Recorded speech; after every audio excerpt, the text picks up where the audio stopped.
Democratic presidential candidate Joe Biden urged patience and unity during a Friday night speech in Wilmington, Delaware, in which he predicted a convincing Electoral College win as he holds the lead over President Trump in critical swing states. "We don't have a final declaration of victory yet, but the numbers tell us a clear and convincing story.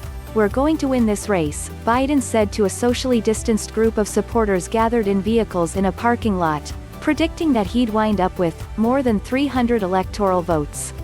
"I know watching these vote tallies on TV moves very slow, and as slow as it goes, it can be numbing. But never forget, the tallies aren't just numbers. They represent votes and voters, men and women who exercise their fundamental right to have their voice heard," Biden said. He added, "What's becoming clearer each hour is that a record number of Americans of all races, faiths, religions chose change over more of the same. They have given us a mandate for action on COVID, the economy, climate change, systemic racism."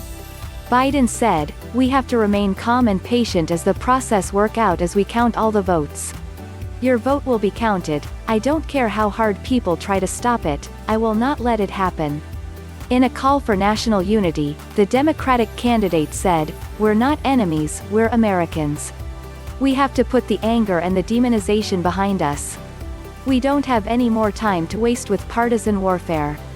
The former vice president spoke as 3 days of ballot counting has yet to produce an official victory. Trump's campaign is suing in multiple states to halt or modify tabulation policies, claiming potential fraud. His running mate Senator Kamala Harris, D-Calif, joined him for the speech but did not speak, as originally planned if his victory had been declared by major news outlets. A planned fireworks display was also cancelled. Biden leads in current vote counts in Arizona, Georgia, Nevada and Pennsylvania.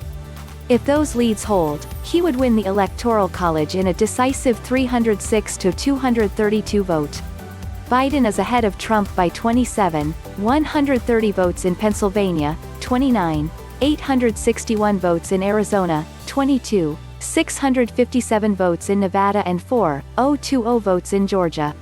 In his remarks, Biden said he and Harris were preparing to take office on January 20, and expressed sympathy for people who have lost relatives in the COVID-19 pandemic.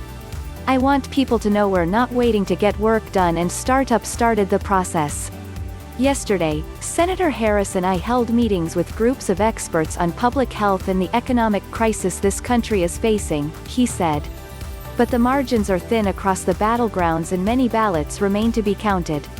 The Associated Press and major networks have not declared a winner, though some smaller news outlets have projected a Biden win, with remaining swing states breaking for him. However, Biden celebrated apparent wins.